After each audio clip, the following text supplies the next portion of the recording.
Escuchamos, miramos, hablamos, respiramos, percibimos, nos movemos, pensamos, tomamos decisiones.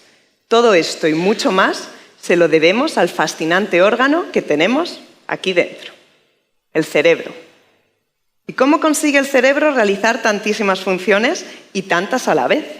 Pues lo consigue gracias a que tiene distintas áreas especializadas para cada función.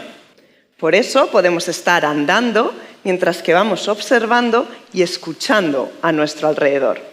Y si no nos chocamos con nada, será gracias a que nuestro cerebro está procesando debidamente toda esa información. Lo cual no ocurre igual de bien cuando vamos pendientes del móvil, ¿verdad? Pero bueno, no os estoy descubriendo nada nuevo, ¿verdad? Porque el control de esta multitud de funciones de cuerpo y mente es lo normal. Lo damos por hecho en nuestro día a día, pero en realidad tiene muchísimo mérito. ¿Y a quién hemos de atribuirle ese mérito? Pues a los millones y millones de neuronas que están constantemente recibiendo toda esa información, procesándola y transmitiéndola. ¿Y os habéis planteado alguna vez cómo lo hacen? Pues resulta que las neuronas funcionan con electricidad. Sí, electricidad como la que fluye por los cables y nuestros dispositivos electrónicos. Las neuronas se comunican con pulsos eléctricos, que son los llamados disparos neuronales. Investigando el cerebro, hemos descubierto que estos disparos se producen cuando las neuronas reciben estímulos, es decir, cuando reciben información. Ahora mismo, cada palabra que estáis escuchando está provocando que vuestras neuronas de las áreas auditivas se pongan a disparar y dispararán de una manera u otra en función de la información que les llegue. Por ejemplo, este podría ser el patrón de disparos de una neurona cuando escuchamos la palabra TED. Y así funciona todo el cerebro.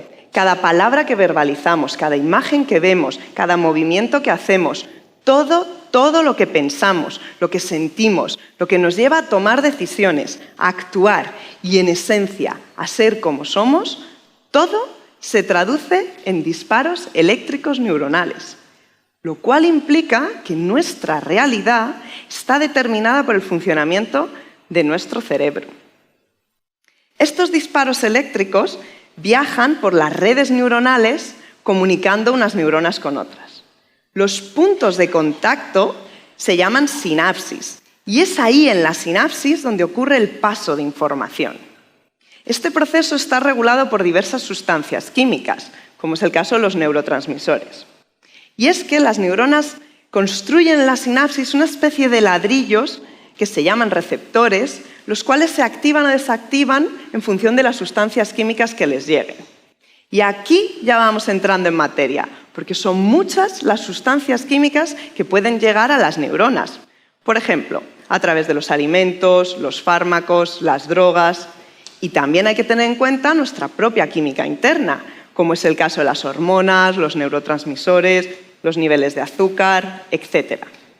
El funcionamiento de las neuronas dependerá de todas las sustancias químicas que fluyan por nuestro cerebro en cada momento.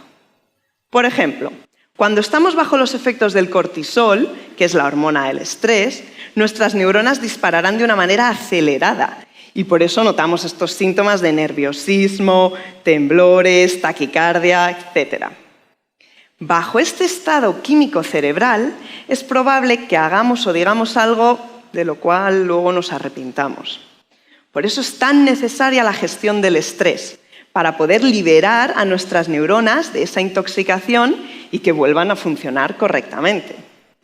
El lado bueno es que también podemos modificar nuestra química cerebral positivamente. Por ejemplo, cuando tenemos experiencias placenteras o gratificantes, cuando tenemos pensamientos positivos, estaremos generando sustancias como la serotonina y la oxitocina, que son más conocidas como las hormonas de la felicidad y del bienestar emocional. ¿Y qué ocurrirá cuando una persona consuma sustancias tóxicas, como es el caso del alcohol, tabaco y demás drogas? Pues que su actividad cerebral se verá afectada.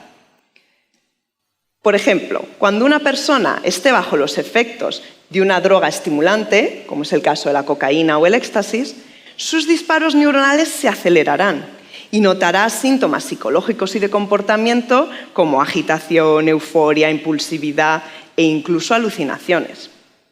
Si por el contrario una persona está bajo los efectos de una sustancia sedante, como es el caso del alcohol o los ansiolíticos, su actividad cerebral disminuirá y entonces mostrará síntomas como problemas de coordinación y de movimiento, que no se le entienda al hablar, que tenga visión borrosa y que tenga fallos de memoria.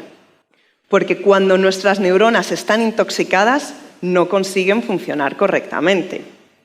Un caso extremo sería el coma etílico o la intoxicación por sobredosis de fármacos o drogas, causando la muerte cerebral, que es el silencio neuronal.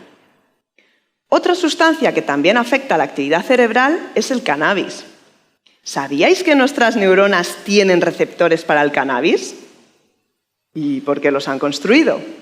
Pues porque resulta que nuestras neuronas generan su propia molécula de cannabis. Ahora mismo todos nuestros cerebros están generando endocannabinoides. ¿Y qué función tienen? Pues es una función reguladora de la actividad cerebral. Regulan el apetito, el sueño, la percepción de dolor y el estado de ánimo.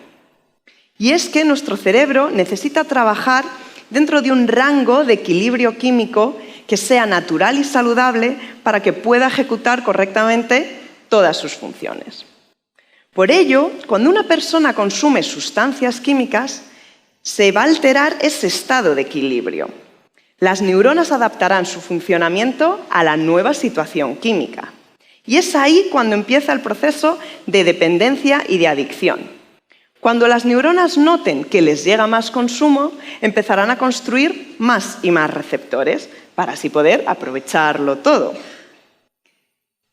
En esa situación, una vez ya construidos los receptores, la persona necesitará consumir cada vez más cantidad para tener satisfechas a todas sus neuronas, es decir, para llenar todos sus receptores. Y es ahí cuando escuchamos frases como «Bah, a mí un cigarro, una copa, un porro, no me hacen efecto, ni lo noto, necesito más», porque se ha creado tolerancia. Cuando las neuronas dejan de recibir ese aporte de química extra, sus receptores estarán vacíos y entonces las neuronas estarán pidiendo más y más consumo.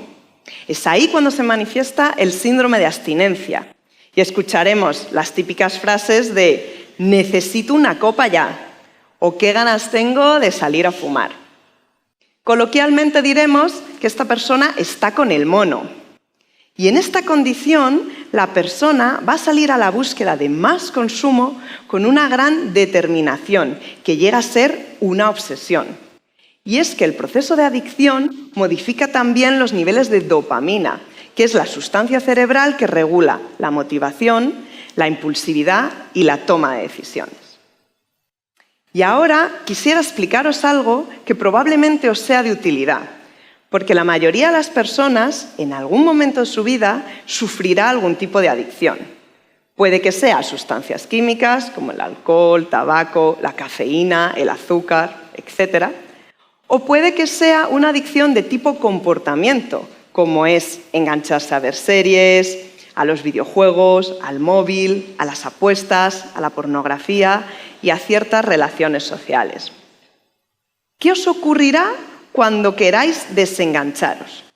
Pues que dentro de vuestros cerebros se iniciará una lucha interna en la que competirán la fuerza de voluntad, que es en definitiva aquellas neuronas que han tomado la decisión de parar, de dejarlo, tendrán que competir con vuestras propias neuronas adictas que estarán pidiendo más y más consumo. Por eso no es nada fácil vencer una adicción, porque tendréis que convencer a vuestras neuronas de que restauren su funcionamiento normal, lo cual implica que tienen que destruir aquellos receptores que ya habían construido.